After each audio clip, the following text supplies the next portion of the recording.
Why can a world tour start feeling important before most people hear the full show? Because live culture depends on public proof. That proof might look modern when it arrives through a Stray Kids World Tour search, a sold-out notice, a stadium clip, or a screaming crowd on a phone screen. But the mechanism is older than the platform. Tours have always needed visible evidence that the moment is already larger than one room. Start with the basic problem. Music can stay private for a long time. A song can sit in a bedroom, on a radio, or in headphones without becoming a public event. A tour is different. A tour has to convince people in multiple cities that something is happening now, not someday. That is why tours depend on objects and scenes that travel ahead of the performance. Posters, reviews, queues, venue signs, bus arrivals, and crowd photographs. This is the first mechanism. Invitation becomes evidence. A poster begins as an announcement, but once enough people see it, the poster starts doing more than giving information. It tells strangers where the crowd will gather. It tells nearby businesses to prepare. It tells fans that the event has entered public space.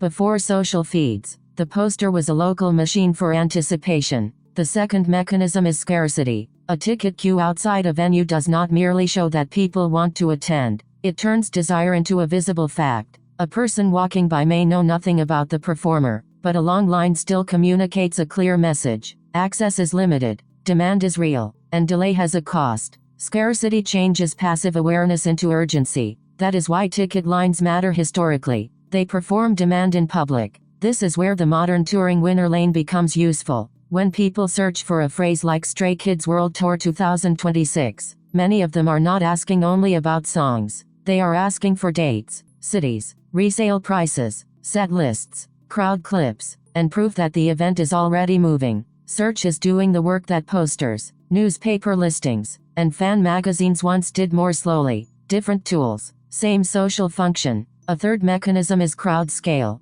A stadium crowd with lights in the air is not background scenery, it is evidence. Thousands of people moving together tell outsiders that the event has crossed a threshold from entertainment to public fact. The artist remains the center, but the audience proves the size. This is why crowd shots travel so well. They lower the cost of curiosity. A person may not know the catalog, but they understand the meaning of a massive crowd. Now add movement. One concert can be local. A tour is a chain of public signals. One city sees posters, another sees the queue, another sees the bus, another sees the review, another sees a fan clip with lights stretching into the dark. The moving calendar keeps producing fresh proof. Each stop tells the next city that they are about to receive something already validated elsewhere. That movement is older than modern fandom platforms. In the newspaper era, concert listings and reviews certified that the event had happened and mattered. In the magazine era, photographs and coverage helped distant fans imagine the scale of a show they had missed.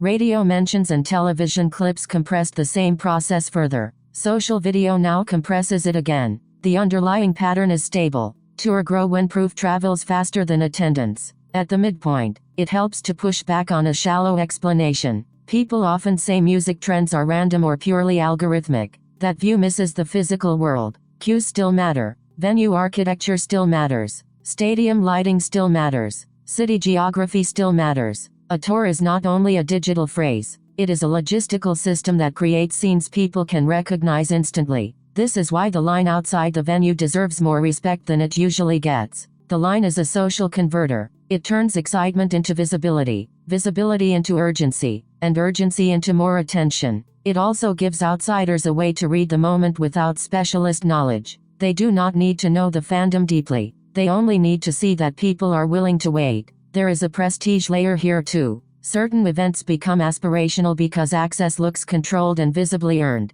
The queue signals commitment. The ticket signals luck or planning. The crowd inside the arena signals arrival. Together, they form a ritual structure. Music still matters, but access and display help tell the public how much the moment is worth. A concrete historical comparison helps. Beatlemania was not powered only by songs. It was powered by scenes, screaming arrivals, venue crushes, newspaper photos, police barriers, and lines of fans outside theaters. Those scenes made scale legible. The same logic survives in modern touring, even when the proof is now distributed through feeds, short clips, and search spikes. Another concrete example is the newspaper review. A review appears after the show, yet it helps build the next show. Once a city reads that a venue was overwhelmed or that a performance felt unmissable, the next city is primed to search earlier, queue earlier, and treat tickets more urgently. Public proof accumulates. The tour becomes a moving archive of its own importance. There is also a trust boundary to keep clear. Public proof does not guarantee artistic depth.